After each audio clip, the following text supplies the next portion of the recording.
Hello y'all, I am back again for another video. So this video is going to be about how they pretty it up. And I'm going to go into generational, different ways that different generations do things. Okay, so you got to remember, one of the reasons narcissism is so strong and powerful is because, for one, it's been around a very long time. Number two, we've always had enablers. Three, we've always had people that are willing to have the best interests of the narcissist at hand. And four, a lot of times you don't want to get these people in any kind of trouble. You're looking out for them or things like that. But you got to remember, and this is no disrespect to seniors and things like that, but you got to remember, those generations, there was a lot of narcissistic behaviors that was around that they saw. And one of the behaviors that I noticed that's very prevalent among our elders is the prettying it up. Because, you know, they were conditioned to look at the best in all situations. And what happens is they dress a situation up and make it something that it shouldn't be, and make it seem like it's actually good, and it's not. And so one of the examples that I'm going to give about prettying it up is, I was having a conversation with someone, and just because someone does this does not mean they're a narcissist, y'all. What it means is they've been conditioned to dress up abuse. A lot of times it still goes on within the family element. And so they're just used to dressing up abuse. The world of comedy. So if you mention something like, okay, let me give you an example. If you mention something like, okay, someone's financially abusing someone, your friend or family member may say to you, well, they really got their back. They partner really got their back. And see, that's dressing it up. No, they're a supply for that narcissist, and they're being used. Yeah, they may have the narcissist or psychopath's back, but who back they don't have is their own back. They're not taking care of their own best interest when they're letting somebody use them. However, what I've learned when I'm talking to different people, when they come from generations, like they're our elders, they're older than us. And sometimes this person can only be 5 years older. Like, it doesn't always mean that they're a lot older. Because you got to remember, okay, let's look at, if you look at stuff, even just in a 10-year cycle, if you look at all the changes that went on from the early 70s to the early 80s, you can clearly see a distinction in how the kids were raised and how things began to change in many, many areas. So what happens is, there's this acceptance and there's this conditioning that took place where you dress it up. So what you do, those generations, you will notice this among talking to people that are older than you. A lot of my viewers are 44 and under, 50 and under. And so if you're communicating with your elders and you see this toxic trait, now you know what it is. They were conditioned to dress it up. So instead of pointing out the person's using this person, see, because I point out that toxic behavior, no, they being used. It ain't nothing good about having somebody back when they for real using you. And so when somebody mentions that they got their back, that's part of the dressing it up. You making it prettier than it should be. And in those type of situations where there's an abuse cycle going on, it's not going to make it better. What happens is this behavior just continues to be passed on. It's kind of like the cheating epidemic, right? We always think, well, okay, men and women, they're just supposed to cheat. They just can't stay with one person without cheating.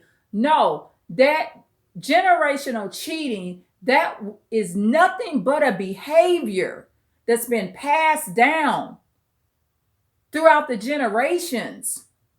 And it was just a institutionalized form of abuse upon people that could not financially take care of themselves. And in the old days, the people that were dependent on the men were the women. So the women in the old days really didn't have the full power to either stop it or get out of those situations because they were dependent on the man. And that's just one example. You can go back even to tribal days. Look at like people that live different lifestyles. Okay, let's look at the Amish and how they still ride around on these horses and milking their own cows. They're harvesting on farmland. They're wearing similar colored clothes. The women are really traditional. And I'm not saying none of those men cheat, but from what I've witnessed on the videos, it just doesn't seem like a cheating atmosphere. It just doesn't. When I look at the videos of the Amish, you see them with their one wife and their kids. From what I've seen, they're not really big on the polygamy. The Mormons are. I'm not talking about the Mormons. I'm talking about the Amish community, where they believe in being off the grid, providing for themselves. They don't want to be dependent on the government. From what I hear, I don't hear a lot of horror stories. Like, I haven't seen it. I mean, maybe you have. I haven't seen an Amish woman come out and say, well, my husband has been cheating with the next door neighbor. And one reason I think it's not big in the Amish community is because they don't really have a big single community. Okay, so from what I've seen, I'm just going off what I've witnessed through studying and videos, most of them are married. That's part of their culture, is to marry. And those men don't seem very wild. Those men and women seem to have boundaries. Those men and women don't seem to be jumping over in the next house, sleeping with somebody else's husband or wife, because they aren't conditioned to do that. I mean, the energy, if you're looking at any of the Amish people videos, they're very religious. You see that they have their own schools. I mean, they're going to be in the best position if there was an emergency, but they just don't have all of these issues because of the simple fact that they weren't conditioned and trained to act like that. So I'm trying to bring up this example in an effort to prove that cheating is not biological for men and women. It's not something we got to do. It's something that we were conditioned and it was a justified behavior. It was a more of a modern behavior.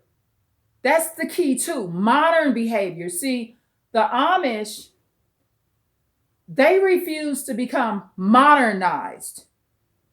So because they're staying kind of traditional, kind of like the Little House on the Prairie. Okay, another example. Little House on the Prairie episodes. Not to say nobody had a crush on each other, but that show itself did not promote cheating. They were very similar, and the way they live reminded you of how the Amish live. So I'm just giving you an example. So when you're taught, well, men have to have more than one wife, women can't be with one man, It's just a cultural generational thing. And a lot of times the cheating behavior comes from when they've been in that party house and that wild environment. So, like for example, I mean, I would say my children, they're very faithful. Okay. And I would say, and I'm not trying to brag, but if my sons or daughters marry, you got you a good person if you want somebody that's not going to cheat on you. And it's because they weren't conditioned to do it. I didn't have the wild party house. I didn't institutionalize all the drinking and drugs. I didn't have all that crap around. They didn't see a bunch of men coming in my house. Like I didn't have like that, what do you call it, that rotating door policy, where I just got these different people in and out. So in turn, if you were to marry one of my sons or daughters, in the area of being faithful and not cheating on you, you got a good mate. But they weren't raised to do it. It wasn't something they seen a lot of. Like for my sons, I didn't bring a lot of those kind of men around them. And then if the man was around, even if he cheated on me, my sons and daughters did not see him acting like that. I might have knew it, but my sons and daughters didn't get to see men prancing no women around me. Okay, so I'm just giving you an example of how with these generations, they pretty it up. And they also make it seem like if they know that a man or woman is getting their pockets paid and getting the bag or whatever and able to collect these things, which is nothing but financial abuse. These men and women are just financially abusing their partners. People of a lot of times these really older generations, and I'm talking about 80 and older, 70 and older. Those older generations, those behaviors are prettied up. They're dressed up. So you will hear them say things like, well, I guess they just got their back. No, they're being used. But they somehow make that behavior good, and then the cycle goes on and on. So see, a lot of times when people hear that and say that's your mom or your grandma that you're hearing that from, your mom or grandma just validated the wicked that you're doing. So if you're a man or woman and you're using somebody, you're using your intimate partner, and your mom or grandma or dad or grandpa says to you, well, I guess they just got your back. Then you just got validated for doing bad things to somebody because you know you using that person. You know you don't love that person. But this mother or grandmother or dad or grandfather doesn't tell you that that behavior is just not okay. They validate it, and maybe it's because they just want to not take care of you too. So they validate this other person that you're with, whether it be your wife or husband, having your back. But really, you're using that person. So the proper lesson would be to say, I don't think that's cool. That I know they seem like a nice person, but it seemed like they're doing a little too much for you. Or are you using that person's son or daughter? And then you would have something to think about. And a lot of times it's out of order too. So it's a contradiction with your religion. So they raise you to teach you, well, okay, if you're the man, you're supposed to be the provider. If you're the woman, you're supposed to do the womanly duties and take care of the kids. So if I'm a man, hypothetically, and I'm talking to my mom or grandma, and all of these religious values were instilled that I'm supposed to be the provider, but yet now my mom or grandma is validating the fact that I use a woman. Oh yeah, she just got your back. Well, that totally goes against what she taught you growing up, that you're supposed to be the provider. So see, this is how the roles that men and women are supposed to be in the correct shoes you're supposed to be in gets misconstrued and confused. And this is how families get all out of order. Single mothers, single fathers, broken homes. And don't get me wrong, I'm not saying you're a horrible person because you ended up being a single mom or dad. I'm one. You understand? I've been one. I've been on both sides of these tracks. Married, single, raising kids alone. So I get it. However, what caused that to happen is when I wasn't in my correct role and that man wasn't in his correct role. So the consequence of all of that behavior is being a single mom or dad. However, I wasn't hanging around for the abuse circus show because I was raised to get out of those situations. It's too many people laying in a gravesite that love me too much to see me hurt or harmed. So just keep this in mind and understand, and don't get mad with people. You know, a lot of times people in relationships because they just be like, I ain't talking to this old sister or brother. However, what I do is when I'm in those situations and a sister or brother is saying, well, I guess they just got their back. I say, no, they're being used and it's out of order. So I just point out the facts. If you have to, and you're dealing with a spiritual or religious person, point out what their own religious books say. The religious books say that that's wrong behavior, and just leave it at that. But that is why sometimes you will feel frustrated, and overall, you know, there's this other sister that uses this word lost value system, and I'm going to say it's lost morals. You know, she has this whole graphic, not graphic, like as if it's exploitative or, what do you call it? Analytical. I'm going to say this.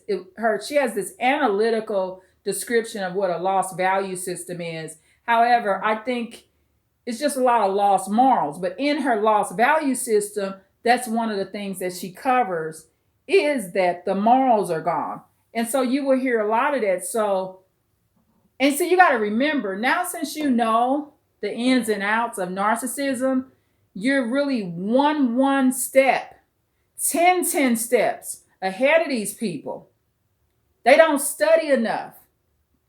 They don't really realize that it's just a supply thing and people are being used. And remember this too, a lot of times they'll brag or kind of justify the behaviors because they still got people in their immediate family element that uses men and women.